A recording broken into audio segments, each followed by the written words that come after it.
Good morning everyone, कैसे हैं आप सब। मेंस आंसर राइटिंग प्रोग्राम से संबंधित जो हमारी क्लास चल रही थी उसी में आज हम नेक्स्ट क्लास को कंप्लीट करेंगे।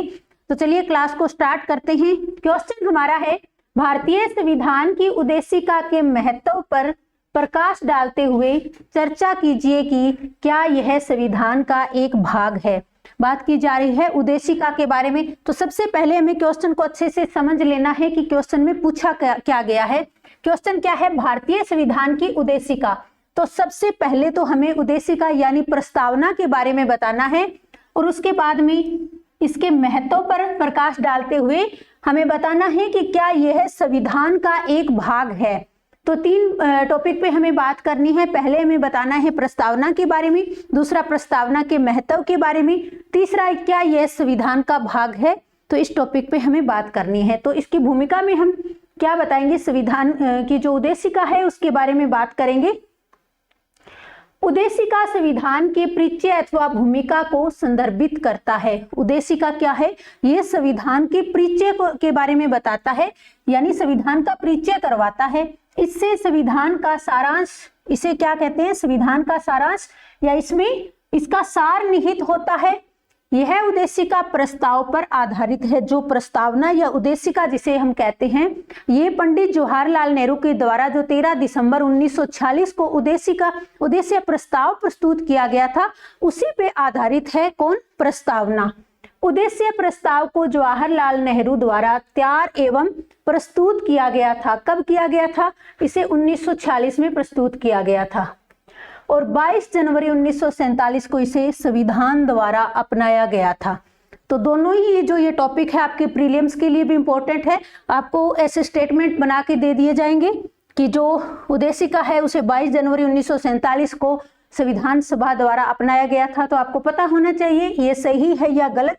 तो अगर आपको उद्देशिका के बारे में कुछ इंपॉर्टेंट टॉपिक पता है तो आप उसको इस तरह से भूमिका में बना के लिख सकते हैं और ऐसे हमारी भूमिका तैयार हो जाती है।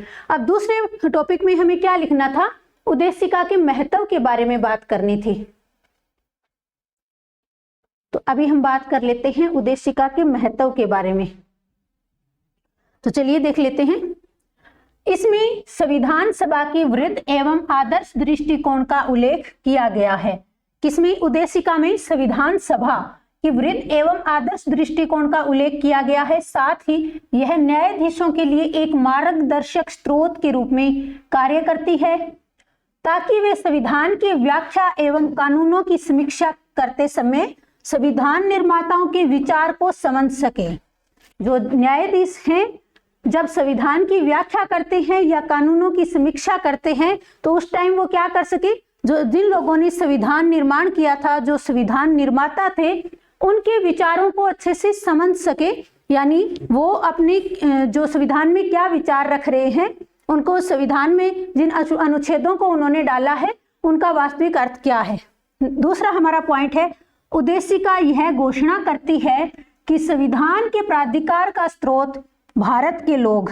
जब हम प्रस्तावना को पढ़ते हैं तो शुरुआत कहाँ से होती है, हम भारत के लोग, भारत को एक संपूर्ण प्रभुत्व संपन्न समाजवादी पंथ निरपेक्ष राष्ट्र बनाने।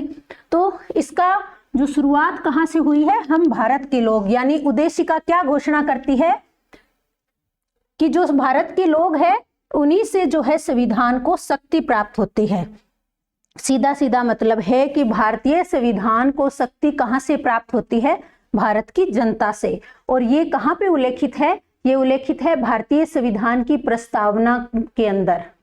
नेक्स्ट हमारा पॉइंट है, उद्देशिका में संप्रभु, समाजवादी, पंथ निरपेक्ष, लोकतांत्रिक, गणतंत्र जैसे पद भारतीय राज्य की प्रकृति को प्रकट करते हैं। भारत की जो प्रस्तावना है उसके अंदर इन शब्दों को दिया है, संप्रभु, समाजवादी, पंथ निरपेक्ष, लोकतांत्रिक, गणतंत्र, और ये पद जो है भारतीय राज्य की प्रकृति को प्रकट करते हैं। उद्देशिका यह घोषणा करती है कि न्याय, स्वतंत्रता, समता एवं बंधुत्व के आदर्श ही संविधान का उद्देश्य है।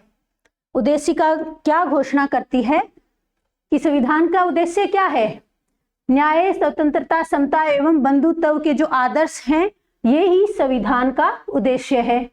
नेक्स्ट हमारा हो जाएगा अगला स्टेटमेंट, यह मूल दर्शन और बुनियादी मूल्यों कौन कौन से हो जाएंगे बुनियादी मूल्य? राजनीतिक हो जाएंगे, नैतिक हो जाएंगे, धार्मिक हो जाएंगे। इनका क्या है? प्रतीक है जिस पर भारतीय संविधान आधारित है। भारतीय संविधान किस पर आधारित है? इसके मूल दर्शन और बुनियादी मूल्यों के ऊपर। यह 26 जनवरी 1949 को संविधान को अंगीकृत करने की तिथि घोषित करता है। देखिए, संविधान को अंगीकृत कब किया गया था, इसका उल्लेख कहाँ पे है? तो भारतीय संविधान की जो प्रस्तावना है उसके अंदर इसका उल्लेख है कि इसे 26 जनवरी 1949 को अंगीकृत करते हैं। नेक्स्ट पॉइंट में हमें क्या लिखना था? पहले हमने उद्देशिका के बारे में देखा, उसके बाद में इसके महत्व के बारे में हमने बात कर ली है कि इसके महत्व कौन कौन से हैं। लास्ट में हमें बताना था कि क्या यह संविधान का एक भाग है। देखिए, जो उद्देशिका है ये संविधान का एक भाग है या नहीं, इसके बारे में कई बार जो है विवाद उठे हैं। तो कौन कौन से विवाद उठे हैं, तो इनके बारे में बात कर लेते हैं। स्वतंत्रता के बाद एक विवाद उठा कि क्या उद्देशिका संविधान का भाग है अथवा नहीं। विभिन्न वादों में उच्चतम न्यायालय ने इस प्रश्न का समाधान निम्नलिखित रूप में किया। जो ये विवाद उठा था कि प्रस्तावना जो है संविधान का भाग है या नहीं, इसका जब समाधान उच्चतम न्यायालय ने किया तो इसका अलग अलग वादों में अलग अलग रूप से इसका निर्णय आया। तो चलिए देख लेते हैं। सबसे पहले ये विवाद कब उठा था? बेरुबारी संघवाद 1960 में उच्चतम न्यायालय ने क्या निर्णय दिया? उच्चतम न्यायालय ने कहा कि उद्देशिका संविधान के अनेक प्रावधानों के पीछे के सामान्य उद्देश्यों को दर्शाती है। जो उद्देशिका है वो संविधान के प्रावधानों के पीछे के अनेक जो है सामान्य उद्देश्यों को दर्शाती है। हालांकि उच्चतम न्यायालय ने कहा कि यह संविधान का भाग नहीं है। कौन से वाद में? बेरुबारी संघवाद कब हुआ है? 1960 में हुआ है। और इसमें उच्चतम न्यायालय ने क्या कहा है कि जो प्रस्तावना है वो संविधान का भाग नहीं है। ये क्वेश्चन आपसे प्रीलिम्स में भी पूछा जा सकता है कि किस वाद में उच्चतम न्यायालय ने निर्णय दिया था कि उद्देशिका संविधान का भाग नहीं है। तो बेरुबारी संघवाद 1960 में। उच्चतम न्यायालय ने यह भी कहा कि उद्देशिका गैर न्यायोचित है, अर्थात इसे न्यायालय में चुनौती नहीं दी जा सकती तथा यह न तो विधायिका की शक्ति का स्रोत है और न ही उसकी शक्तियों पर प्रतिबंध लगाती है। गैर न्यायोचित है यानी जिस तरह से हम नीति निर्देशक सिद्धांतों के बारे में बात करते हैं, अगर नीति निर्देशक सिद्धांतों का उल्लंघन होता है तो उसको लेकर हम उच्च न्यायालय या उच्चतम न्यायालय में नहीं जा सकते हैं, लेकिन अगर मूल अधिकारों का हनन होता है तो उसके लिए हम न्यायालय में जा सकते हैं। वैसे ही यहाँ पे क्या बताया गया है? बेरुबारी संघवाद में बताया गया कि जो उद्देशिका है वो गैर न्यायोचित है और उसके लिए हम कहाँ नहीं जा सकते? न्यायालयों में नहीं जा सकते हैं। और ये जो है न ही उसकी शक्तियों पर प्रतिबंध लगाती है। किसकी शक्तियों पर? न ही तो ये विधायिका की शक्ति का स्रोत है और न ही उसकी शक्तियों पर प्रतिबंध लगाती है। और ये कब निर्णय आया? बेरुबारी संघवाद में।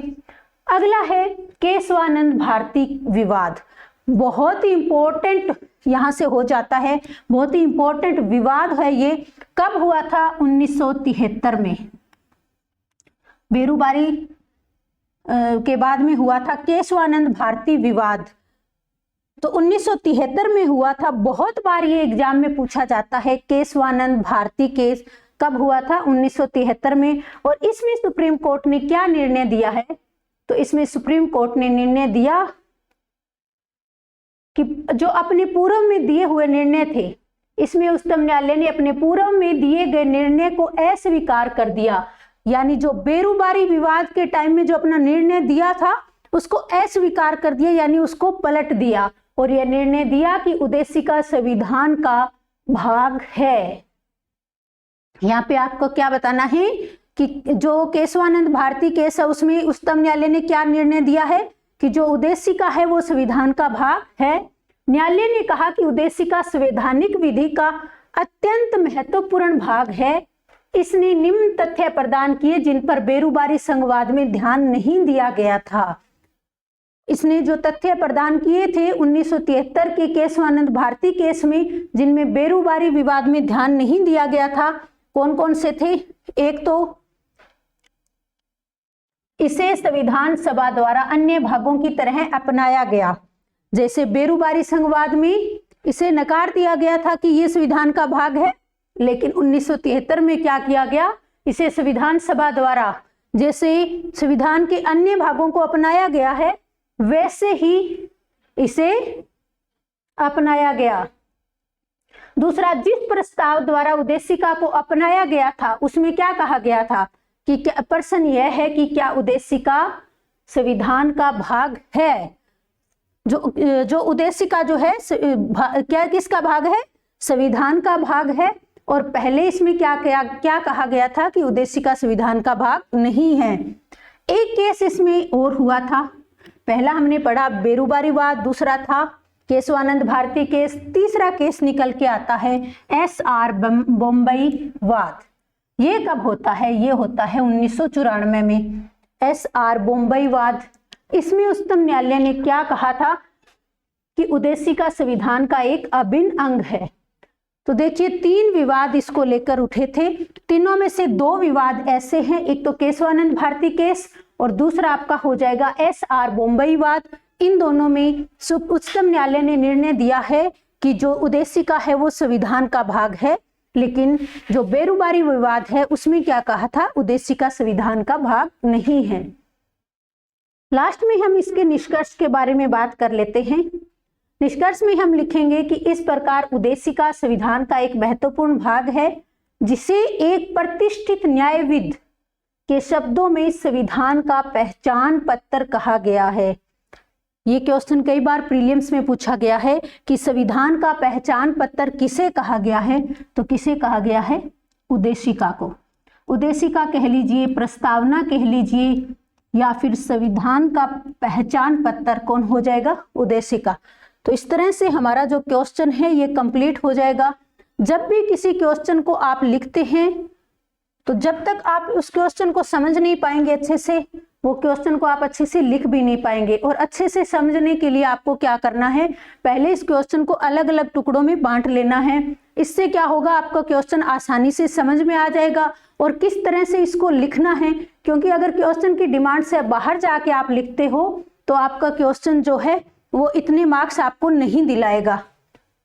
तो आज का जो हमारा क्वेश्चन है वो यही कंप्लीट होता है। नेक्स्ट क्लास में फिर मिलेंगे, तब तक के लिए धन्यवाद।